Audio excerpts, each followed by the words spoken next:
감사하고요. 창세기 12장 1절부터 봤으면 좋겠습니다. 다시 한번요. 창세기 12장 1절부터 9절 말씀까지 창세기 학교 20번째 말씀입니다. 창세기 12장 1절부터 우리 마지막 9절 말씀까지를 보도록 하겠습니다. 우리 말씀 보기 전에 옆에 분들과 함께 인사하겠습니다. 반갑습니다. 사랑하고 축복합니다 하고 인사하겠습니다.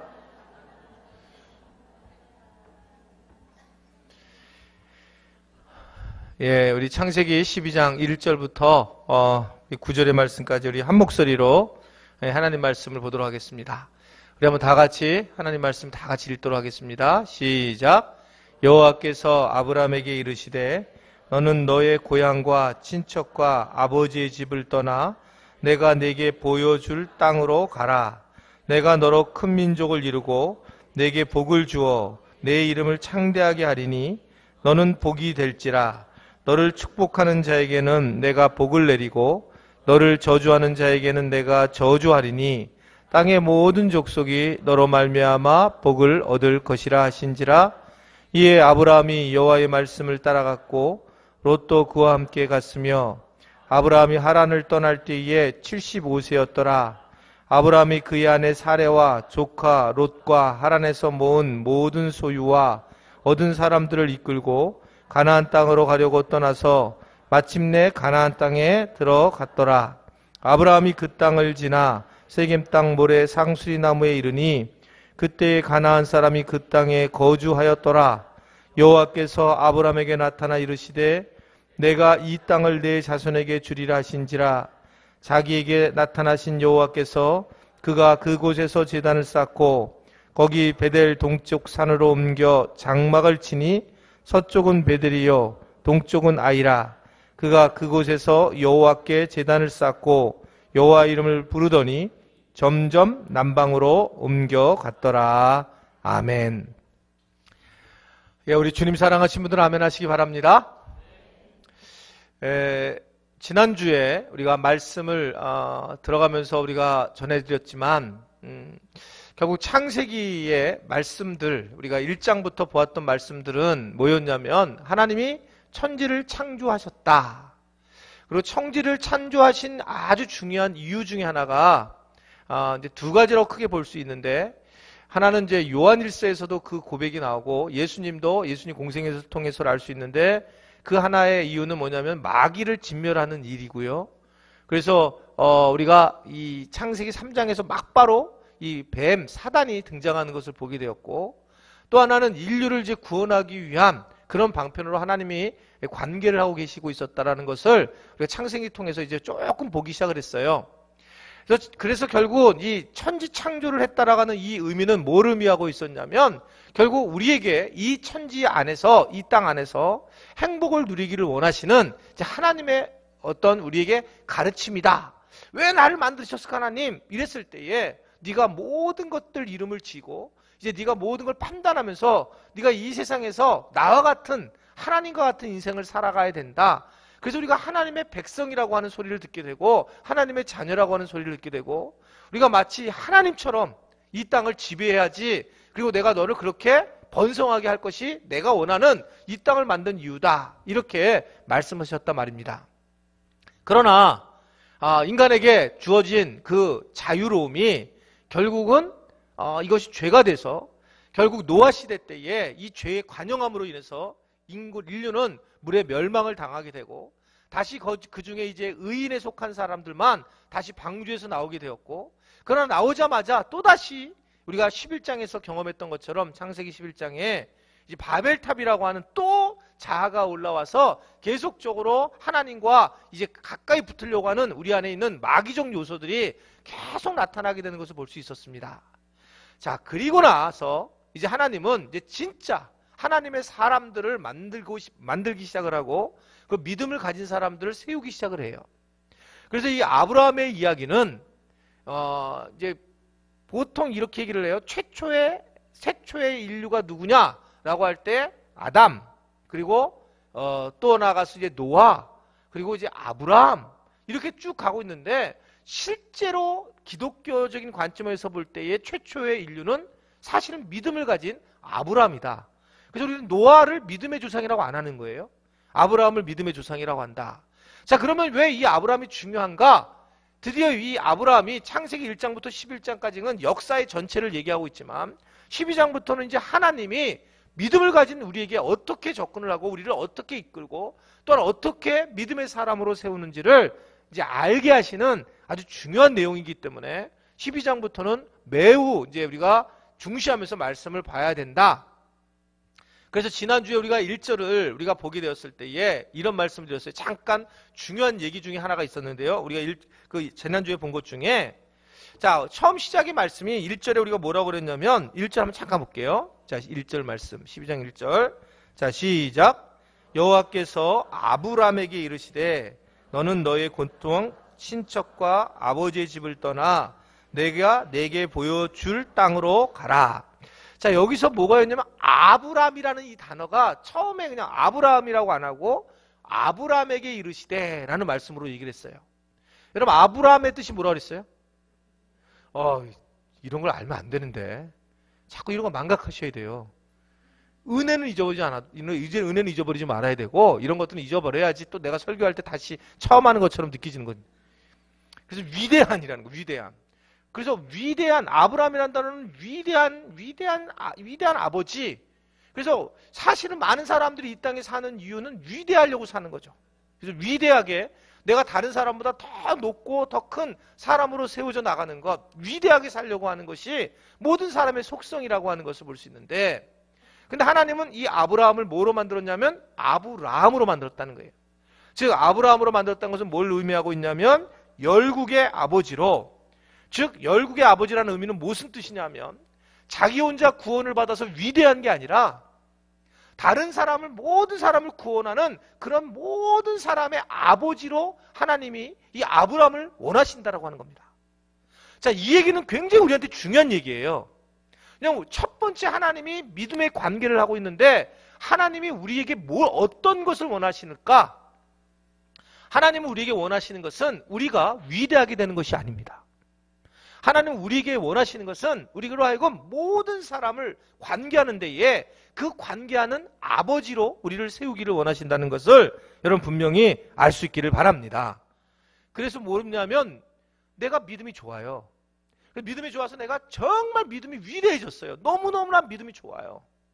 믿음이 너무너무 좋은데 나는 그래서 되게 탁월한 능력을 가지고 있는데 그래서 그걸 주님이 원하시는가? 믿음을 좋은 걸. 아니면 그 믿음의 좋음이 다른 사람에게 영향력을 미치는, 열방에 영향력을 미치는 그런 사람으로 세우기를 원하시는가? 하나님은 우리에게 분명히 아브라함이 되기를 원하시는 거예요. 열국의 아비, 내가 어떻게 하면 이 지금 가지고 있는 은혜를 다른 사람에게 알릴까? 이 부분을 우리에게 말씀을 하고 계시더라. 그래서 이 부분이 굉장히 중요한 부분입니다. 그런데 그때 우리 주님은 그러면서 뭐라고 했냐면 이 1절부터 3절에 이제 옛날 성경에는 그렇게 나왔었잖아요. 너는 복의 근원이 될 거다. 그러면서 네가 나를 만나게 된 걸로 인해서 네가 복을 나눠주는 사람이 될 것이고 그 복을 나눠주기 위해서는 너는 어떻게 살아가야 될 거냐, 이 부분을 우리가 지난주에 조금씩 보기 시작을 한 거예요. 자, 이게 너무 중요하니까 다시 한번 1절을 보게 되면, 자, 1절 한번 다시 또 읽어보겠습니다. 자, 시작. 여호와께서 아브라함에게 이르시되 너는 너의 고향과 친척과 아버지의 집을 떠나 내가 내게 보여줄 땅으로 가라. 자, 1절 말씀 놔둬보세요. 여기서 첫 마디는 뭐냐면 아브라함에게는 우리가 봤어요. 너는 이라는 거예요. 너의 고향. 그러니까 여기서 첫 마디가 너란 말입니다. 너. 그러니까 너희들은이 아니고 너는, 너 개인적인 관계를 얘기하고 있어요. 너는 아브라함을, 너의 친척과 아버지 고향집을 떠나야 된다. 너에 대한 관계를 하고 있습니다. 왜 그러냐면, 여러분, 너라고 하는 것은 생명의 관계예요. 그러니까 너와 나라고 하는 거, 구원의 문제가 하나님과 나의 문제지 우리와의 문제가 아니라 하나님과 나와의 관계의 문제다. 이것을 말씀하고 있는 거예요. 그러니까 이 부분은 이제 오늘 제가 전할 말씀이 어쩌면 여러분들한테 조금 약간 기분이 나쁠 수도 있어요. 그리고 너무 인간적이지 않을 수 있어요. 근데 인간적이지 않고 관계적이지 않은 걸 먼저 내려놓고 하나님이 정말 원하는 게 뭐냐? 일단은 아주 원론적인 것을 공부해야 되기 때문에 여러분 하나님은 뭐를 원하시냐면 1대1의 관계를 원하세요. 그러니까 이게 분명한 것은 하나님과 우리가 구원을 받음, 이건 뭘 의미하고 있냐면 하나님과 나와의 문제지. 이게 내 남편과 내 아내와 내 자녀의 문제가 아니고 제일 중요한 문제는 하나님이 아브라함에게 말하면서 너는 이라고 떠나요. 너. 뭐 롯을 데리고 가라, 네 가족을 데려가는 게 아니라 너와 나의 문제다라고 하는 것을 분명하게 말씀을 하고 있는 겁니다. 죄송해요 이렇게 표현했어요. 우리에게 가족이 있는데 여러분 이 가족이 또는 우리가 우리한테 주는 친구도 있고 우리 안에 있는 우리한 지체들도 있는데 과연 이러한 많은 것들이 우리에게 이 땅에서 필요한 것이긴 하지만 우리에게 굉장히 중요한 역할을 하긴 하지만 하나님 입장에서 제가 좀 싸늘하게 말하는 겁니다. 원론적인 걸 얘기하면 하나님 입장에서는요 여러분 그건 아무 의미가 없어요. 여러분들이 그렇게 기도한 남편, 우리 남편은 정말 하나님을 믿어야 돼 그러면서 기도를 해봤자 여러분 나와 내가 그 남편과 하나님과의 관계지. 이게 정말 어려운 겁니다. 그래서 여러분 죽으면 나중에 남편을 만나야 못 만나요? 여러분 남편을 만나면 못 만나요? 만나요. 만나는데 얼굴을 몰라봐요. 만나는데 얼굴을 몰라보는 거예요. 남편인지 모르는 거예요. 왜냐면 새로운 영성체로 바뀌기 때문에. 그러니까 만나게 될 때 지금 그래서 여러분들 여기서 우리 죽으면 가서 만나요. 이게 기독교적인 게 아니에요. 기독교는 죽으면 끝나는 거예요. 관계가 그래서 제가 지난 여러분 오늘 좀 재수없다고 설교가 조금 완전히 남이 되는 거예요. 설교는요 이 기독교는 죽게 되면 개인 대 개인이지 이게 뭐 우리 가족이 뭘 만난다는 게 아니에요. 그래서 여러분 이 가족이 어떻게 보면 굉장히 걸림돌이 될 수 있기 때문에 주님이 너는 네 애미를 떠나버려라. 너 그냥 가족들을 버려라 이렇게 얘기한 이유는 실제로 가족을 버려라 이 뜻이 아니라 그만큼 하나님의 관계는 개인적인 관계예요. 근데 우리가 여러분 잘 보시게 되면 이 개인적인 관계를 하나님과 해야 되는데 근데 우리가 주변에 있는 많은 관계된 것 때문에 인해서 하나님과의 개인적인 관계를 버려버리는 경우도 있다는 거예요. 진짜 개인적인 관계 중요한 건 너와 나의 관계다. 하나님은 그래서 아브라함을 불러가지고 너는 이라고 하는 것으로 말씀하고 계시는 것을 볼 수가 있습니다. 그러면서 너는 떠나야 한다 라는 것으로 이제 말씀이 시작되는 거죠. 너는 떠나야 된다. 여러분 뭘 떠나야 되냐면 고향과 친척과 아버지의 집을 떠난대요. 자 여기 잘 들어보세요. 이게 얼마나 우리를 기가 막히게 속이는 건지. 자 아브라함은 떠나도 돼요. 친척과 아버지와 뭐 이런 걸 떠나도 돼요. 근데 우리는 이걸 떠나서 안 돼. 우리가 이런 걸 떠나는 것은 아주 비인간적입니다. 근데 아브라함은 떠나야 돼요. 여러분 하나님이 우리에게 뭐라고 했냐면 너는 네 지금 가정집을 떠나서 네가 이제 너 혼자 서서 내가 너에게 지시할 땅으로 가라. 이게 아멘 될 수 있을 것 같아요? 그러니까 이게 원론적인 걸 우리에게 말씀하고 있는 거예요. 뭔가 신앙의 원리를 첫 번째 아브라함을 딱 만나는 하나님이 만나는 순간에 아주 중요한 원리를 가르치고 있는 겁니다. 그러니까 진짜 떠나냐라고 하는 것일 때 가장 중요한 원리는 뭐냐면 이게 원리를 배우라는 거예요. 너와 나의 관계지. 가족들과 다른 거의 관계가 아니다. 그 가족도 내가 너에게 은혜를 베풀어야지 가능하지. 여러분들이 우리 남편 정말 믿음 생활 잘하기 위해서 눈물로 기도해도 주님이 허락하셔야 돼요. 내가 안 돼요. 여러분 부부가 절대로 되지 않잖아요. 정말 놀랍잖아요 이게요. 안 됩니다 이게요. 그러니까 이게 하나님의 권한에 속한 거고 그래서 너는 그걸 네가 떠나야지 내가 너의 가족을 구원할 수 있어. 어렵죠? 그래서 제가 원론적인 말씀을 드린다고 그러잖아요. 원론적인 것은 우리가 철저하게 내가 할 수 있는 것을 다 떠나버려야지만 그쪽의 구원도 주님이 하시는 거예요. 개별적인 거라는 거예요. 개별적인 거. 이 개별적인 것을 아주 강조하면서 말씀이 시작되는 것을 볼 수 있는데 그 원론 중에 뭐가 중요하냐면 너는 너의 고향과 친척과 아버지의 집을 떠나라는 거예요. 자, 그럼 왜 이걸 떠나라고 그랬을까? 이미 우리는 이건 너무나도 잘 압니다. 이것을 떠나게 하시는 이유는 내가 친밀한 사람, 내가 정말 마음을 둔 사람, 내가 정말 의지하는 사람을 떠나게 하는 이유는 뭘까요? 그것은 오직 주님만을 바라보기 위한 거예요. 그러니까 제가 오늘 원론적인 설교를 조금 한다고 했어요. 앞부분에요. 원론적인 거. 그러니까 이 원론을 잘 들으셔야 돼요. 왜냐하면 이 원론대로 하나님은 우리에게 일하고 계세요. 지금도. 이게 아브라함에 일했던 하나님께서 동일하게 지금도 일하고 계신데 그분이 그분이시니까. 근데 그 원론적인 핵심이 뭐냐면 우리로 하여금 외롭게 만들고 우리로 하여금 우울하게 만들고 우리로 하여금 고독하게 만들어서 철저하게 우리를 그냥 혼자 자리에 세우게 하시고 하나님과 나를 1대1로 대면하게 만드신다는 것을 분명히 믿으시기를 바랍니다. 이게 안 넘어가고 그 다음에 이게 해결이 안 되고 분명히 너는 떠나라고 했는데 거기서 나는 내가 외로우니까 그걸 내가 오히려 친척을 찾고 아버지 집을 찾고 가족을 찾고 거기서 해결을 하려고 하는 거예요. 여러분 그렇게 되면 결국은 뭐가 문제가 되냐면 나중에 사람들한테 상처를 받고 도리어 최종적으로는 하나님의 의도하심에 빠지지 않는다는 거예요. 하나님의 의도하심에 우리가 왜 이렇게 외로울까? 주님이 우리에게 외롭기를 원하신다는 거예요. 주님이 외롭기를 원하시는 거예요. 그래서 내가 이 믿음이 세워지는 사람들의 공통점은 있잖아요. 얼마나 홀로서기를 잘하느냐는 거예요. 얼마나 외롭게 홀로서기를 잘했냐 이런 사람들이 믿음이 성숙하고 성장해 나가는 겁니다. 그러니까 아브라함은 먼저 네가 아브라함을 갖다 아브라함으로 만들기 위해서 하나님이 하신 것은 뭐냐면 떠나라는 거예요. 떠나서 네가 지금 1대1로 나와의 관계를 해야 되니까 너희가 마음을 빼앗기지 마라. 네가 주님을 만나기 위해서 나를 만나기 위해서는 네가 다른 사람에게 마음을 뺏기면 안 된다는 거예요. 근데 우리는 뭐라고 얘기하냐면 우리가 어렵고 힘들 때마다 친구들을 만나고 어렵고 힘들 때마다 우리가 가족들을 만나고 어렵고 힘들 때마다 지체들을 만나잖아요. 그리고 그거로 인해서 우리가 회복도 사실 돼요 안 돼요? 된다고요. 그런데 우리는 그거를 주님이 원하시는 게 아니에요. 주님이 진짜 원하는 것은 네가 지금 외롭고 어려울 때에 주님을 만나야 된다라고 하는 것을 계속 말씀하는 거예요. 이 부분이 원론적인 부분이다. 그래서 너희를 떠나고 네가 그 의지하고 싶은 것을 주님께 의지해야 된다라고 하는 것을 말씀을 하고 있는 겁니다. 우리 교회가 이제 평신도 선교사를 이제 나갈 준비가 스타트가 됐어요.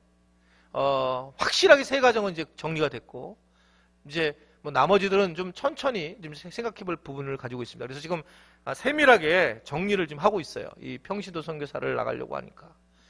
진짜로 이게 맨 처음에 저는 막 그냥 비전만 툭툭 던져서 안 갈 줄 알았어요. 근데 가는 거예요. 그것도 빨리 가요, 너무. 저는 생각에 한 3년, 5년 뒤에 이렇게 움직일 줄 알았는데 진짜 제가 놀랐어요. 와, 이렇게 하나님 앞에 반응하는 사람들이 계시구나. 현실적인 문제가 되니까, 현실적으로 딱 되니까 이제 어떤 문제가 생기냐면 제가 한 얘기들이 거짓말이 많은 거예요. 현실적이게 되니까. 여러분, 저는 오늘 후회하려고 지금 여러분들한테 걷어드리려고 지금 얘기하는 거예요. 뭐가 그러냐면, 진짜 아무것도 아닌데, 저는 진짜 의도가 뭐냐면, 자, 우리 선교사로 갑시다! 선교사로 가는 분들한테, 우리 돌아오면 똑같이 대우해 줍시다! 이렇게 출발했잖아요. 근데 선교사로 막상 딱 가는 분들이 돌아올 생각을 하고 가는 게 아닌 거예요. 이거 그곳에 가서 그냥, 그곳에서 영원히 가야지. 돌아와서 늙어서 60, 70대가 돌아와가지고 이러고 이게 돌아오는 게 아닌데 이걸 돌아온 얘기를 이게 돌아와서 뭘 해줘야 된다는 이게 안 맞는 거예요 이게요. 그래서 걷어드리겠습니다. 못 해주겠어요. 아파트도 못 해주고 이게 사실 많이 마음은 있는데 이게 원론적인 거 실제로 딱 가니까 나가려고 하니까 한 20년만 하고 돌아오면 우리가 교회가 이걸 준비해 주겠습니다. 이게 안 되는 거예요 이게요. 그런데 어떻든 제가 이렇게 평신도 선교사들 지금 지원하는 분들 이렇게 제가 계속 기도하고 느끼는 부분은 뭐냐면 이분들이 이제 앞으로 굉장히 영적 싸움 할 거라는 거예요. 왜냐하면 떠난다라고 하는 것이 초점을 두고 있기 때문에. 그러니까 떠난다라고 하는 결정하는 게 가장 어렵습니다. 사실은. 떠난다. 그러니까 떠나면 외롭게 쓰게 되는 거거든요. 그러니까 외롭게 쓰게 되니까 이번에 이분들이 몇 분이 지원해서 같이 보낼 거냐? 아니요. 외롭게 혼자 보내려고 그래요. 외롭게 서야지 주님을 정말 강렬하게 만나는 그런 상황이 되는데 어쩔 수 없이 외로워질 수밖에 없더라고. 외로워질 수밖에 없어요. 하여튼 이게 사람 사는 동네이기 때문에 이게 참 정말 기도 많이 해야 되겠구나. 개인적으로 그런 생각을 많이 하게 되었는데 자, 그건 뭐 어떻든 이게 비워야 되고 떠나야 된다라고 하는 건데요. 이게 참 어렵단 말입니다. 그러니까 선교사가 되는 거 여러분 가는 건 어렵지 않아요. 근데 뭐가 어렵냐면 내가 떠나려고 하는 내가 이걸 갖다가 내가 완전히 비워서 혼자인 거라는 그 모습을 가지고 가는 것이 정말 어렵습니다. 그러나 저는 제가 볼 땐 가서는 훨씬 더 가슴이 영혼은 찰 거라고 생각해요. 진짜 행복할 거라고. 그냥 내 인생에 내가 참으로 주님을 위해서 뭔가를 하겠다. 그 체험은 나중에 엄청난데 비움이 먼저 중요하다는 거예요. 그러니까 신앙생활의 첫 번째는 비우는 거예요. 한번 저를 따라하겠습니다. 신앙생활의 첫 번째는 비우는 거다.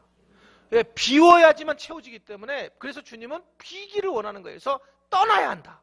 네가 가지고 있는 익숙한 부분을 떠나서 새로운 방식으로 가야 된다라는 것을 아브라함에게 말씀을 하고 있습니다. 근데 어떻게 비울까? 1절을 보면 뭐라고 그러냐면 내가 내게 보여줄 땅으로 가라. 이 말이에요. 참 여기서 우리가 관심 가져야 될 것은 이 아브라함이 이 말씀 좀 중요한 것은 내가 내게 보여줄 땅. 그러면 하나님의 말씀을 들었을까요? 안 들었을까요? 말씀을 들을 수가 있었다는 거예요. 그럼 하나님의 말씀이 이렇게 뭔가 지적했을 때 그걸 볼 수 있었을까요? 보지 못했을까요? 볼 수 있었다는 거예요. 그러니까 이 관계가 형성이 되었단 말입니다. 실제로 그럼 뭐냐면 내가 너에게 보여줄 땅으로 가라. 그랬으면 하나님의 말씀을 고담 붙잡는 거예요. 고담하는 행동이 뭐냐면 비우고 나면 내 빈자리에 그냥 놔두면 귀신들이 7귀신 들린 사람이 들어와가지고 우리를 더 악하게 만든다는 거죠. 예수님 말씀은 이 빈자리에 뭘 채워야 되냐면 말씀으로 채워야 된다는 거예요. 내 힘이 아니라 하나님의 말씀으로 이걸 채워야 되는 거죠. 내 빈 마음에. 우리는 여러분들이 그냥 뭐 교회 와서 나 비워 마음이 너무 허해요. 이 얘기는 뭐냐면 말씀으로 안 찼어요. 이거예요. 말씀으로 무조건 안 차고 우리는 비게 되어 있다고요. 그러면 어디로 가야 될지를 모르는 거예요. 살아가는데 너무 어렵고 힘든 거죠.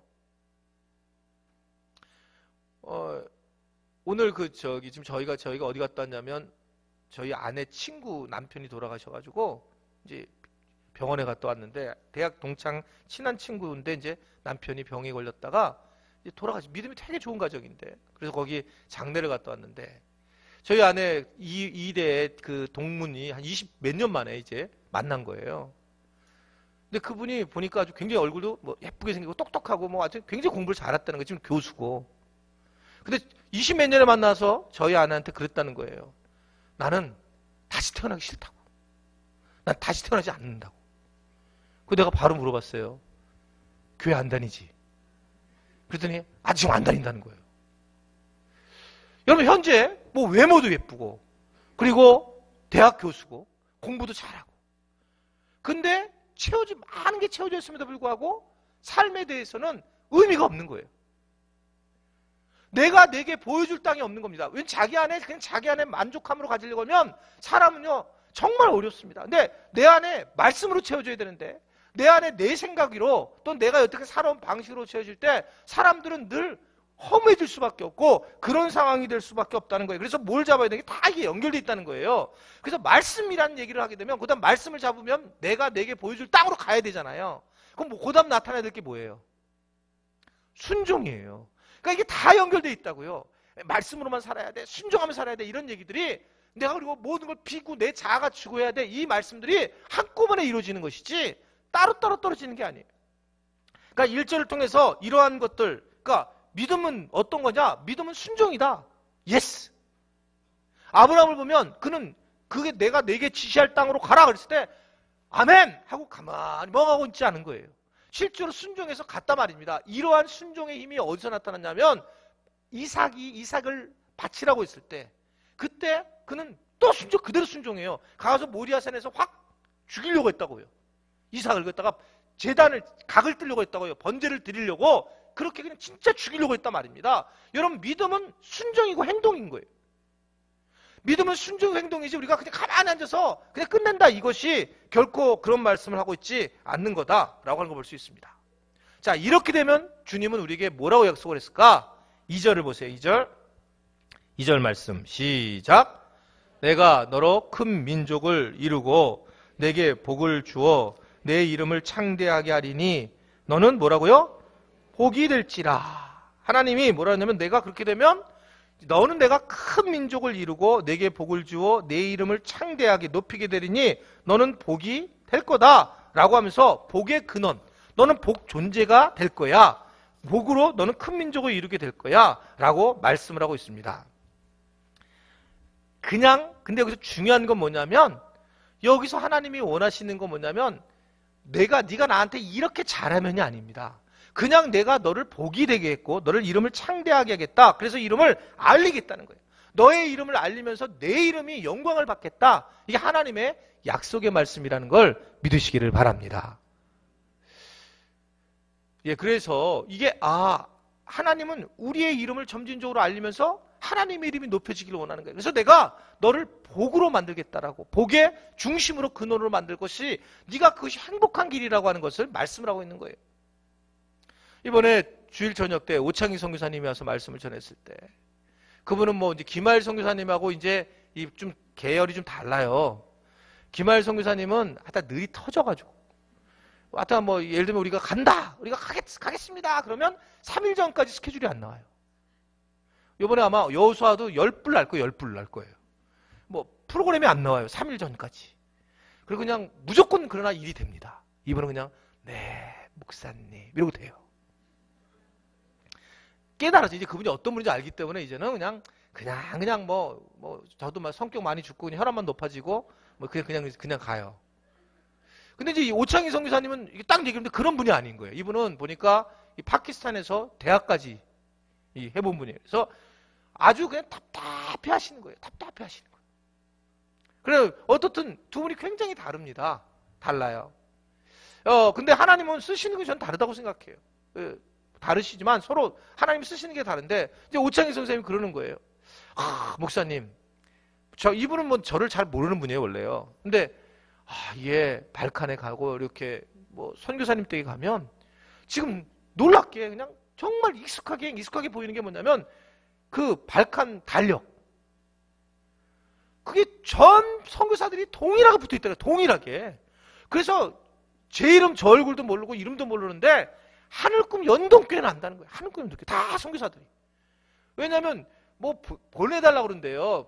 그 교회들한테, 파송교회들한테 그냥 그 교회 거 좀 달력을 보내달라면 보내주려고 하면 여러분 발칸을 하나 보내려면 돈이 엄청나게 들잖아요. 한두 개 보내려고. 그러니까 이제 이게 파송교회가 신경을 안 쓰고 안 보내준다는 거죠. 근데 우리 교회가 막 그냥 이름이 그냥 자꾸 나는 거예요. 하늘꿈 연동교회 이름이. 그래서 걱정이 되는 거예요, 제가요. 발칸 지역에서 진짜 걱정이 되는 거예요. 그냥 조용하게 선교를 하려고 했더니 이게 자꾸 이름이 알려지면서 이제 우리 교회가 여기에 힘을 실는 것을 느끼니까 걱정이 되면서 기도를 해야 되는구나, 진짜.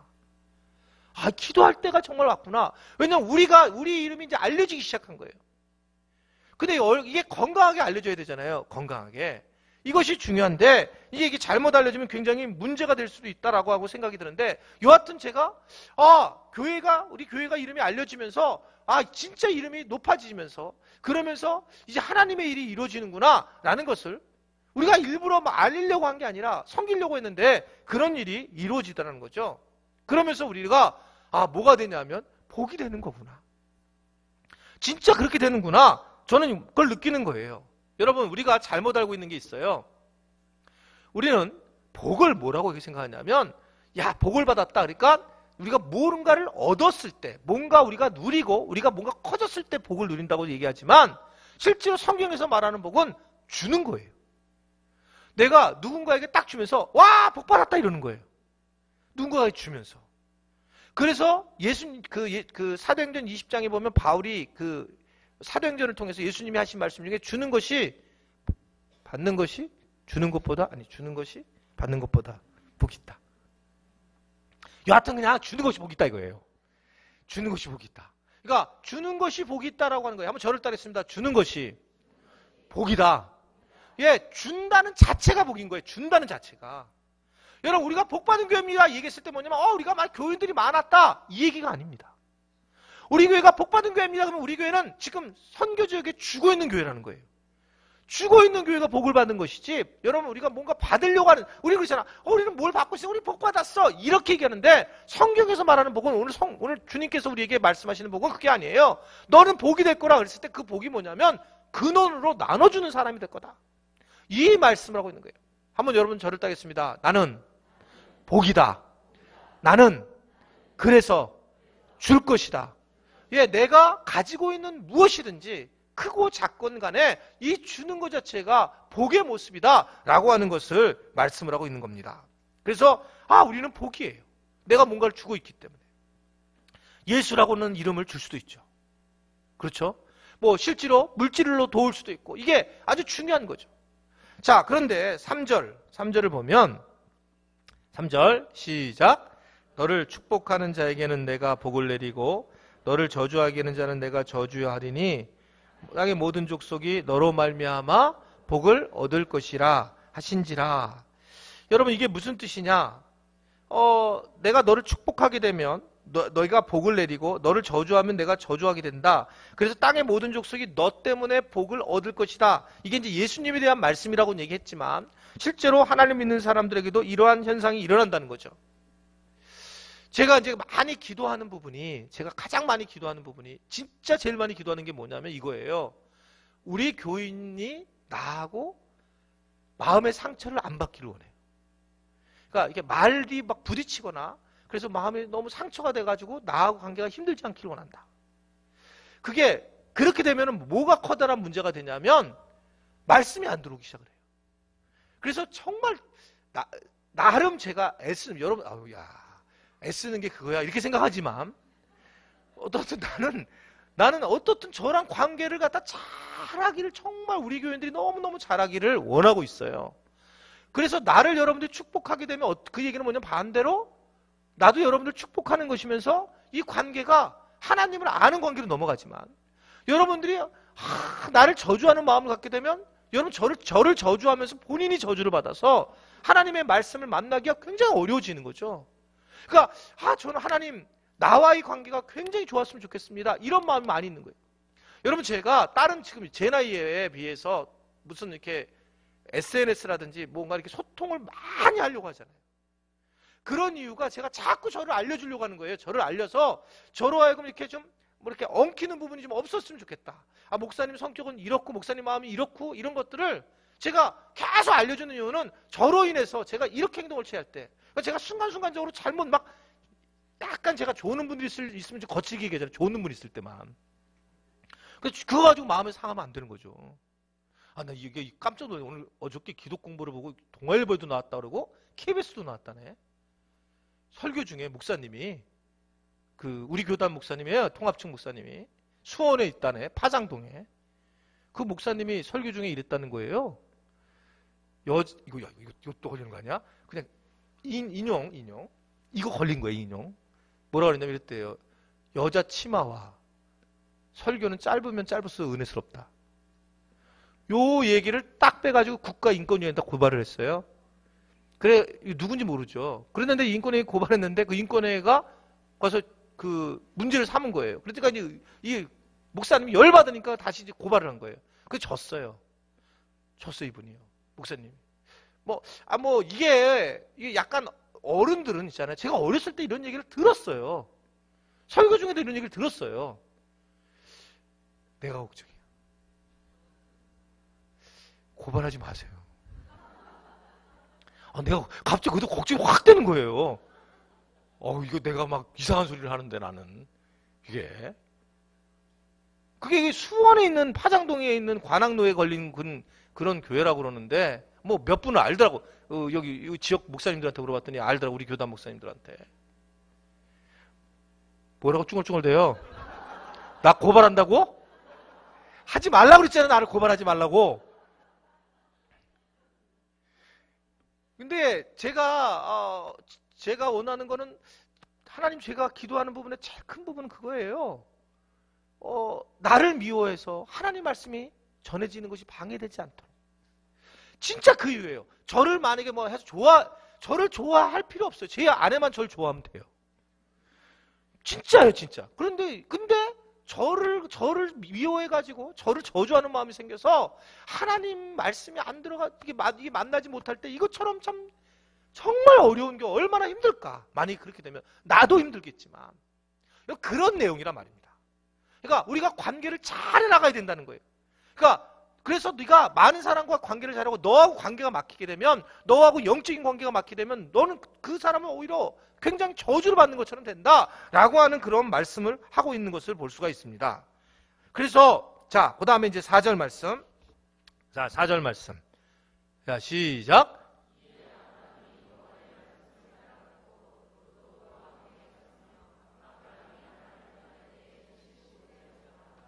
예, 보시면 그 다음에 아브람이 여전히 아브람인데 여호와의 말씀을 따라갔다라고 말씀하고 있어요.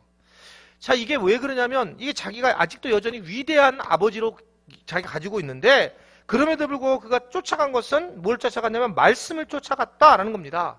여러분 이게 다 연결된다고 그랬어요. 우리가 말씀으로 살아가야 되고 그걸 믿음이라고 하는 것은 순종하는 건데 말씀을 따라갔다. 이거는 말씀을 순종했다는 거예요.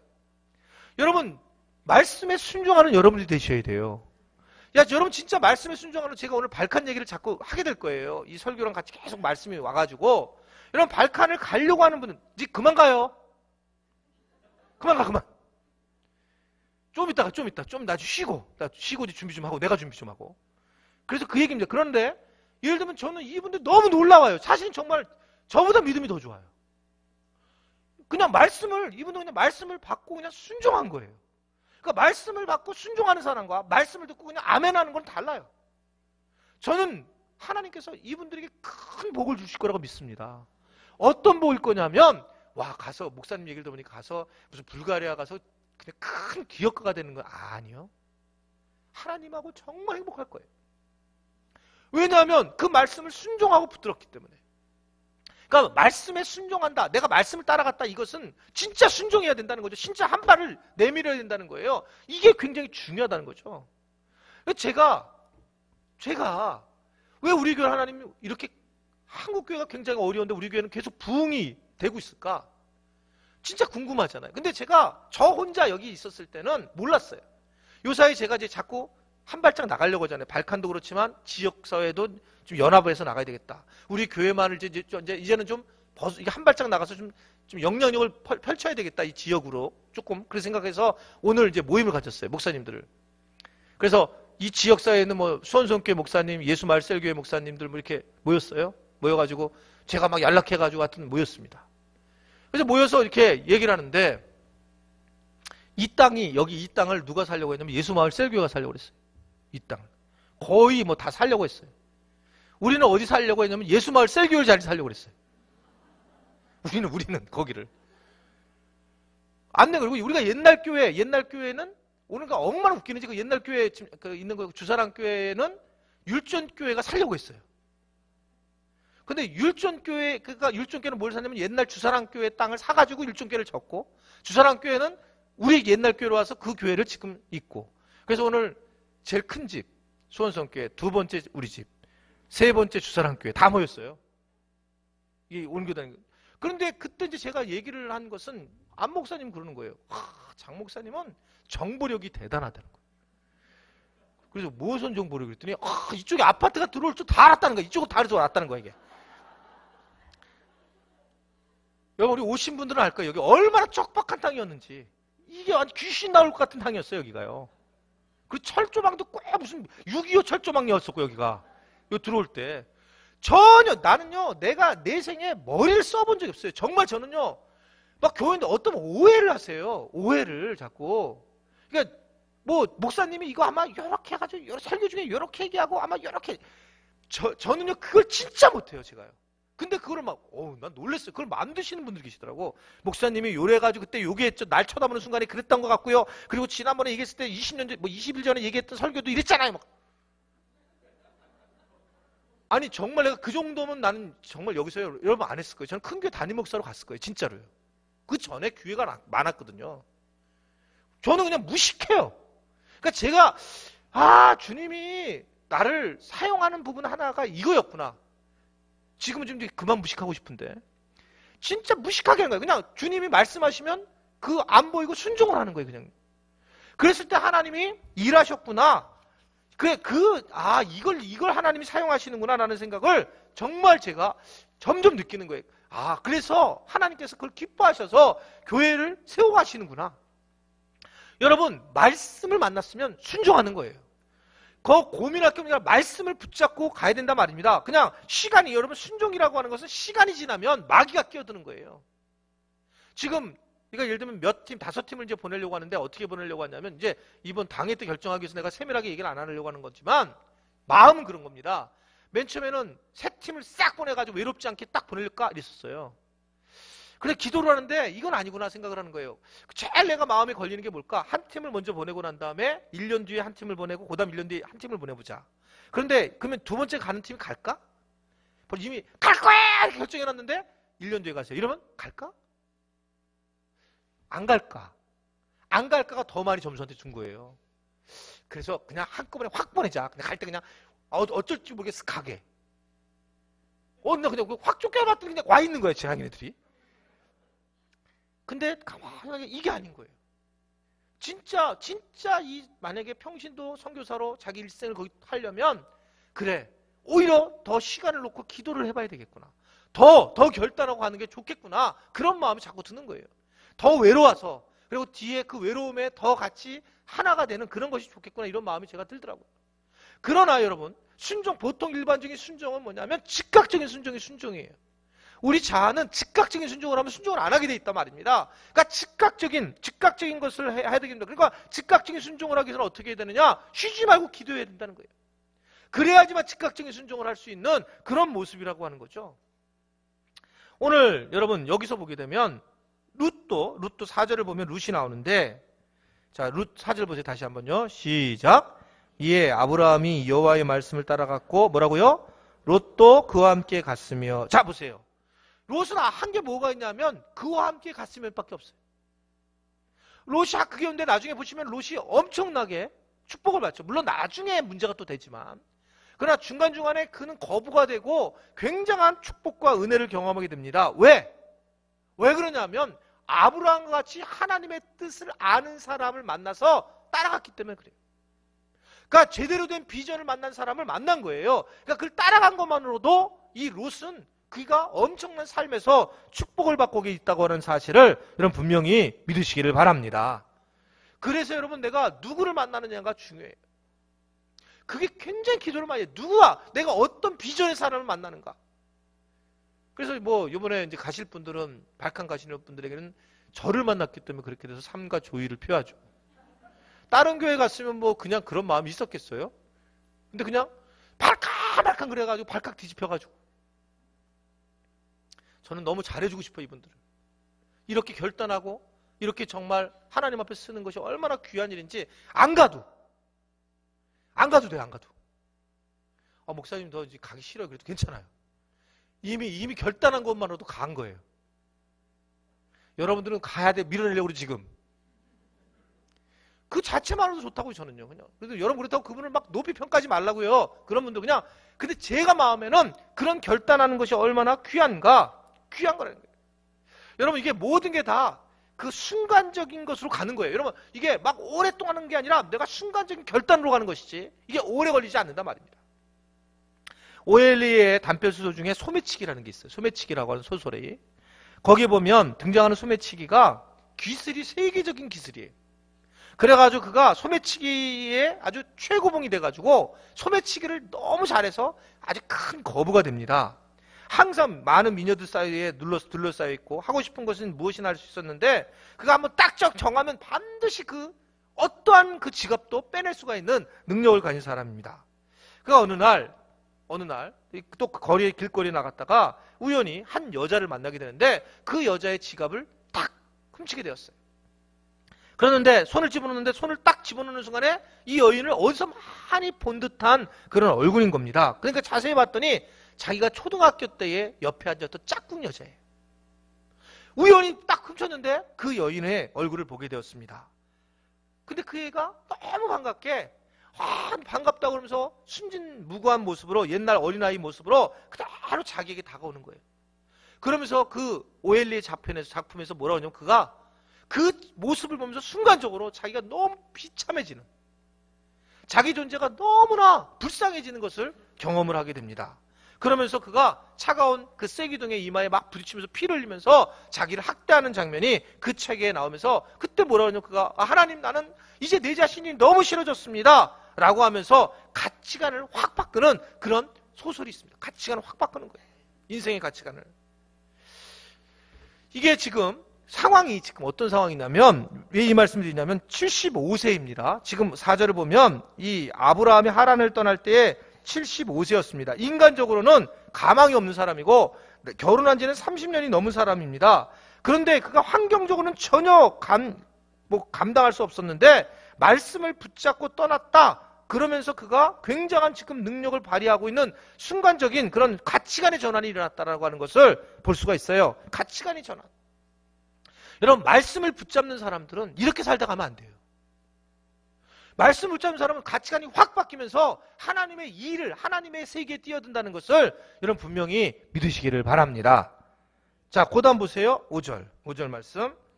시작.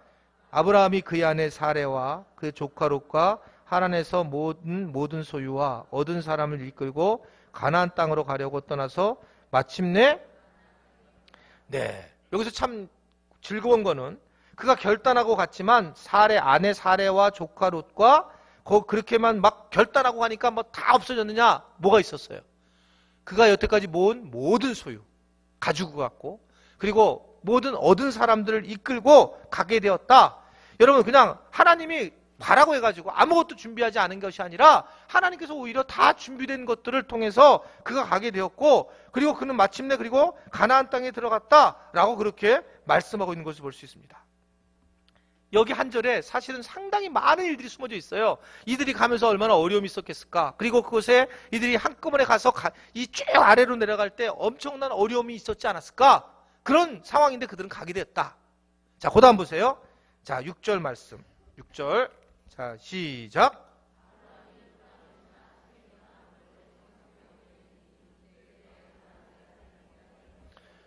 자, 이게 얼마나 답답하고 얼마나 놀라운 일입니까? 여러분, 아브라함을 가만히 있는 사람한테 하나님이 나타나서 가라고 그래가지고 자기는 막 결단하고 막 장목사가 막 날치니까 그냥 와!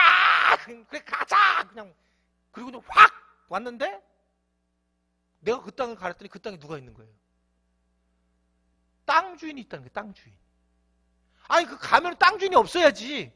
하나님이 가라고 해서 간 건데 거기에 보니까 땅 주인이 있는 거란 말입니다. 이거 얼마나 당황했을 거예요. 얼마나. 여러분, 너무너무나 당황했을 거란 말입니다. 믿음으로 행했는데 실전은 그렇지가 않는다는 거예요. 실전. 그러니까 믿음으로 행했는데 실전으로 여러분 그렇지 않으면 어떻게 되는 줄 아세요? 엄청나게 상처를 받아요. 믿음으로 행한 사람이. 분명히 믿음으로 내가 이걸 행했는데 근데 그게 주님이 주신 믿음이 아니라 자기 믿음으로 행한 것이 더 그렇습니다. 그러니까 하나님 분명히 가라고 해서 왔는데 실제로 주인이 거기 있어요. 그러면 굉장히 실망이 있겠죠. 굉장히. 제가 오늘 장례식 갔을 때도 그랬고, 오늘 장례식 갔는데 제 아내의 친구분이 열심히 기도한 친구분이 있는데 그분이 그 돌아가신 남편을, 그 친구 남편이 죽지 않을 것처럼 생각을 했다는 거예요. 그러면서 돌아가신 것 때문에 너무 마음이 힘든 건데 오늘 회복이 됐더라고, 얼굴 보니까 다행히. 근데 힘들어하는 거예요. 제가 저희 막내 누님이 돌아가셨을 때 같이 오버랩이 됐는데 저희 막내 누님이 돌아가셨을 때 한번 제가 잠깐 수요기도 때 말씀드린 적이 있어요.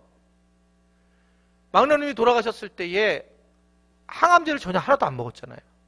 그냥 기도로만 한 거예요. 이 가슴에 있는 것들이 다 이게 흘러내릴 때까지 그냥 그 얼마나 힘들었겠어, 아프게. 근데 그걸 그대로 갖고 있었던 거죠, 그대로. 그런데 그 주변에 수많은 기독군들이 있었다고요. 수많은 기독군들이. 근데 제가 장례를 거기서 이제 치르고 있는데 어떤 여자분이 한 3번을 이러는 거예요. 이렇게 영정을 보려고 이렇게. 그 제가 나가서 왜 그러세요? 그랬더니 얘기가 여기 장족목 사모님 영정 그 빈소가 맞냐고 그랬어요. 그런데요. 그랬더니 아니라는 거예요. 그래서 뭐가요? 그랬더니 이분이 하나님 살려주신다고 그랬다는 거예요. 우리가 그렇게 기도했을 때 하나님 살려주신다고 했는데 이분이 얼굴이 백지까지 되는 거예요. 하나님이 살려주신다고 했기 때문에 자기는 정말 그래서 확인하러 왔다는 거예요. 확인. 정말 돌아가셨는지 확인하러 왔다는 거예요. 여러분, 저도 그게 저한테 퀘스천이었어요. 저한테도. 그렇게 많은 기도하는 사람들이 기도를 했는데 저는 하나님이 낫게 해준다고 그렇게 기도 저한테 응답을 안 왔어요. 그래서 저는 그걸 상처를 안 받는데 여러분, 자기의 믿음을 가진 사람들, 주님이 주신 믿음이 아니라 자기 생각의 믿음을 가진 사람들, 이런 사람들은 여러분 정말 이런 예상치 못한 환경이 오게 되면 완전히 자기가 가지고 있는 믿음이에요. 하나님이 결정해 주신 믿음이에요. 내가 너를 거기로 가라고 그랬지 거기 주인이 없다고 있다고 얘기했냐? 근데 자기가 생각하고 간 거야. 생각하고 이건 이 땅 무조건 줄 거야. 이러고 하니까 자기 믿음이 거기 딱 있으니까 그 다음에 엄청 실망하는 거예요. 여러분 그래서 주님이 주신 믿음을 가지셔야 된다는 걸 믿으시길 바랍니다. 여러분 자기의 믿음이 아무리 높아도 그것은 주님이 원하시는 게 아니면 그렇게 될 수가 없는 거예요. 그래서 오히려 더 실망감을 갖고 더 어려워지는 거예요. 그래서 여러분 우리가 철저한 기대감을 없애야 된단 말입니다. 내 자신의 기대감을 없애야 준다는 거예요. 하나님은 여러분 때에 맞춰서 주시는 분이시고 우리의 생각대로 주신다면 우리가 하나님이죠. 우리가 하나님이잖아요. 저는 제가 정말 제가 이건 10번을 설교를 더 했는데 진짜 10번을 내가 뭐 앞으로 100번을 더 해도 저한테는 이 너무 큰 경험이 됐으니까 저에게 만나와 메추라기를 경험하게 한 것은 만나와 메추라기를 실제로 경험하게 한 것은 개척 초기였어요. 그러니까 만나와 메추라기 정말 만나와 메추라기구나. 제가 얘기했잖아요. 제가 지금도 그 노트는 제가 손이 떨려서 못 보고 있어요. 노트가 있어요. 저한테 하는 게 누가 헌금을 한 거 쫙 있어요. 헌금을 뭐 하고 무슨 피아노를 뭐 하고 헌금을 쭉 한 거 있거든요. 그러면 이제 이자가 얼마 나 혼자니까 그때는 이자를 얼마 나가야 되는데 이게 얼마를 빼면 이제 어떻게 하고 이 돈이 들어가면 이번에 페인트 칠을 여기 하면 좋겠다 뭐 이런 게 있거든요. 그래서 그걸 다 썼어요. 근데 막 정말 신기한 게 뭐 필요한 만큼 하나님이 딱 주셨다 했잖아요. 그냥 새벽 기도 앞에서 하면 그냥 막 기도하면 눈물이 나오잖아요. 그러니까 눈물을 흘리고 기도하면 누군가가 여기에 이렇게 책꽂이 이렇게 꽂아가지고 100만 원 쓰시라고. 요새는 10,000원 주는 분도 없는데 100만 원을 딱 이게 여러분이에요. 10만 원은 누가 주신지를 전혀 모르는 거죠. 근데 정확하게 내가 필요한 만큼을 딱딱 주시는 거예요. 그러니까 그때 제가 충격을 받았던 거는 이렇게 요거 이렇게 하면 내가 뭐 먼저 이자를 갚아서 요거 이렇게 해야지 이렇게 하면 그때는 헌금이 또 안 들어와요. 그러니까 내가 100만 원을 누구한테 헌금을 받았으면 그거 외부에서 들어왔던 뭐 누가 아니면 교회에서 뭐 헌금했던 분이 100만 원이 안 들어오는 거예요. 그래서 딱 그만큼만 쓰는 거예요. 이게 뭐 이런 일을 저는 제가 너무나 이런 것들에 대한 막 신비적으로 하기 때문에 얘기 안 하잖아요. 우리 교회가 여기 이 땅을 사게 된 동기가 뭐였냐면 그냥 살까 말까 갈등했는데 저쪽 교회 땅을 싹 팔아가지고 딱 정리를 했더니 딱 세금하고 내는 건데 이건 염장로님이 정확히 알아요. 요 땅이 딱이에요. 근데 이런 걸 또 얘기하면 아유 그러니까 이 얘기를 사실 내가 잘 안 하는 거예요. 그냥 아유 신비적이야 아유. 근데 이게 이런 일들이 막 그냥 딱 떨어지는 거예요. 제가 왜냐면 그때 기도한 게 땅값은 빚이 안 되면 건축을 하겠습니다 이랬거든요. 땅은 빚을 지면 안 됩니다. 근데 딱 떨어지는 거예요. 근데 이렇게 크게 질지는 몰랐지. 짧게 조그맣게 지면 아무 문제가 없었는데 근데 그냥 크게 져버린 거예요. 거기서 힘든 거죠. 땅값을 그렇게 하나님이 딱 정확하게 하는 거예요. 그러니까 나하고 옮겨라 그랬더니 옮기면 좀 뭐가 착착 돼야 되는데 그게 아니라 안 되는 거죠. 근데도 하나님께서 뭔가 맞춰주시고 하나님께서 아주 정확하게 해주시는 모습을 볼 수 있단 말입니다. 하나님 우리의 생각은 안 맞는데 하나님은 그를 정확하게 해주시는 거예요. 여러분 내 믿음을 가지고 잘 생각해보세요. 내 믿음이 아닌가? 지금 하는 게 다 내 믿음이 아닌가? 주님이 주신 믿음인가? 내 믿음인가? 주님이 너가 너에게 가라 그랬지 하나님께서 가면은 주인이 없으니까 네가 그 주인이다 이런 얘기한 적도 없는데 내가 주인일 거다라고 갔더니 이제 그다음 실망하는 거죠. 주인이 등장하기 때문에 어려움이 있는 겁니다. 자 7절 말씀 자 시작 내가 이 땅을 내 자손에게 주리라. 예, 참 저는 이 부분이 진짜 마음에 들어요. 진짜 실망했어요. 아브라함이. 실망했겠죠. 갔더니 이게 뭐 가래서 억지로 갔더니 뭐 할 줄 알았는데 아무것도 할 수 없는 상황이 돼요. 그런데 그때 아브라함에게 나타나서 이르시되라고 얘기하는 겁니다. 당황할 때 이르시되 내가 이 땅을 내 자손에게 주리라. 여러분 여기서 어떻게 제일 여러분 마음에 들 것 같아요? 여러분들은 어떤 부분이 제일 마음에 듭니까? 주리라? 하여튼 그게 주리라가 마음에 들죠? 저는 정말 정말 내가 원하는 건 뭐냐면 이 상황에 내가 너를 이 땅을 너에게 주리라라고 하는 말을 경청한다는 거예요. 아브라함이 들었다는 거예요. 하나님의 음성이 들렸다는 거예요. 여러분 이걸 잘 지금 오늘 말씀의 핵심이에요. 제가 전하고 싶은 말씀.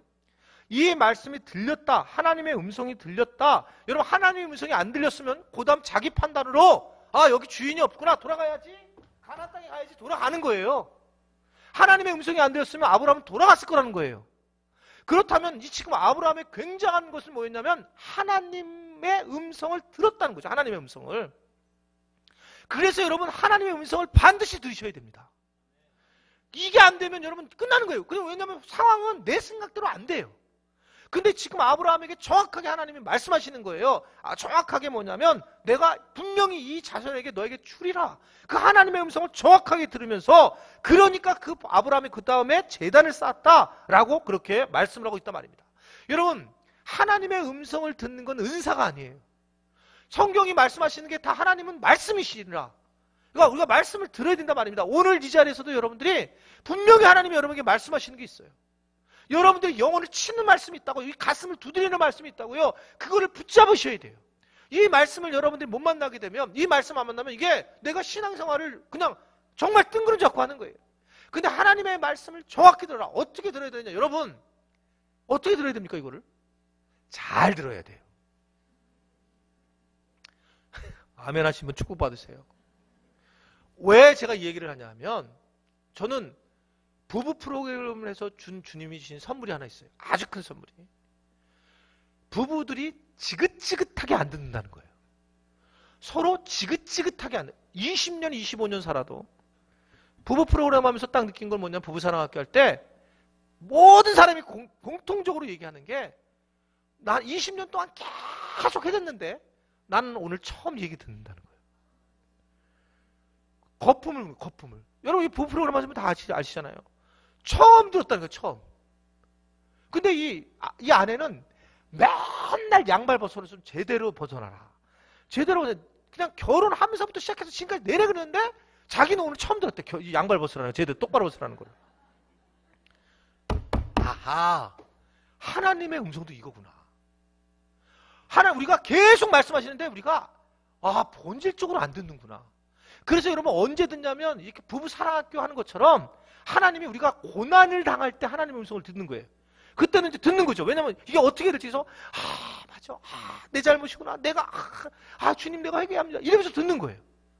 그러니까 이게 그러기 전에 우리가 하나님의 음성을 들어야 되는구나. 이게 여러분 우리가 하나님의 음성을 들어야 돼. 듣고자 기도하며 우리가 하나님의 음성을 들을 수 있지. 그냥 가만히 있어도 들리지 않아요. 이게 우리가 부부관계도 그렇고 여러분들이 다른 사람과 관계도 그렇잖아요. 다른 사람의 이야기를 들으려고 해야 듣지. 들으려고 해야지. 여러분 제가 가장 아주 굉장히 제가 타고난 더듬이가 뭐냐면 이 사람은 말씀을 듣고 있는지 안 듣고 있는지를 저는 대본 아는 사람이에요. 대본 알아차려요. 우리 교회는 여자분 한 분이 또는 남자분 한 분이 중직자인데 안 들으려고 두 분이 작정한 분이 계세요. 여자분은 들어오면 눈을 감아요. 그래갖고 눈꺼풀이 4분의 3.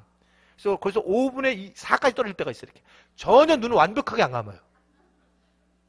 수요기대 오셨어요. 그러니까 스타트부터 그래요. 그러니까 피곤하시면 당연히 되지. 근데 스타트부터 딱 앉는 순간에 말씀이 들어올 수 없죠. 들어올 수 없어요. 그리고 남자분은 눈이 계속 눈동자가 움직여요. 나는 계속 말씀 전하고 있는데 혼자. 여러분 나중에 한번 보세요. 이걸 제가 만약에 궁금하시면 제가 이걸 찍으라고 할게요. 우리 방송팀한테. 누군지 두 사람을 그냥. 그래서 주일 3부 예배 때 딱 띄워버려 그냥. 본인이 계속 그러고 본인이 몰라요. 지금도 웃고 있어요. 왜 본인이 몰라요 이거를. 모른다니까. 이게 하나님 앞에서도 근데 하나님 음성을 듣는 거 똑같다니까요. 이게 몰라요 본인이요. 아주 미치겠어요 진짜. 그러니까 이게 하나님의 음성을 들어야 되는데 이게 여러분 그냥 진짜 내가 하나님 음성을 듣겠습니다 하면 들을 수가 있어요. 어떻게 들으냐? 잘 들어야죠. 여러분 지금 딴 분 내 얘기나 마찬가지고 다른 분들 이야기 들을 때도 이 사람이 뭐 하는지 내가 얘기를 들을 때 들리잖아요. 그때 들리잖아요. 그때 들리죠. 그런 거 똑같아요. 하나님의 음성도 어떻게 들려야 되냐면 내가 정말 하나님의 음성을 들어야지. 내가 지금 들어봐야지. 이렇게 했을 때 그 하나님의 음성을 들을 수 있어요. 힘들지. 또 아프지. 너 정말 어렵지 지금 되게 삶이. 외롭잖아. 그러면 막 그게 들어오면서 그냥 정말 막 세상이 줄 수 없는 위로가 오는 거예요. 주님이 나에게 말씀하시니까. 근데 우리는 그렇게 한 적이 없는 거예요. 그렇게 들어본 적도 없고 그렇게 해본 적이 없어요. 그냥 후다닥 끝나고 하고 후다닥 하고 하니까 혼자서 하나님 앞에 딱 엎드려서 혼자서 하나님 내가 지금 이런 문제가 있는데 어떻게 합니까? 그랬을 때 하나님의 어떤 껴안으심, 부둥 껴안으심, 우리 이거 경험하지 못한 거예요. 그걸 경험하면요 아브라함이 아브라함으로 바뀌기 시작하는 거예요. 그때부터. 근데 이게 지금 아브라함이 여기서 하나님의 음성을 들었다는 거예요. 나는 이게 너무 멋져요. 이 상황에 막 성질내고 막 어떻게 내가 여기 왔는데 여기까지 왔는데 이게 주인이 다 있어. 이게 지금 아이고 그냥 어떻게 하나님 이럴 수 있어요. 나 그 안 다닐래. 이게 대부분이에요. 대부분이잖아요. 근데 그는 다시 하나님 도대체 왜 그러지 하나님? 그래서 하나님이 너 그냥 주는 게 아니라 내가 분명히 어떻게든 너한테 줄 거다. 네 자손에게 줄 거야. 이랬을 때 그가 그 음성을 듣고 다시 한번 확신을 하고 아브라함이 그리고 그곳에 제단을 쌓기 시작했어요. 그때부터 진짜 예배자가 된 거예요. 하나님의 음성을 들으면서 예배자가 되는 것이지 여러분 하나님의 믿음의 사람이라고 해서 하나님의 음성을 듣고 예배자가 되는 것이지 그렇지 않다는 거죠. 그러면 이렇게 훌륭한 사람은 그러면 실수 안 하나? 실수해줘. 그 다음에 나오잖아요. 8절 9절을 보면 8절 9절 자 시작 거기서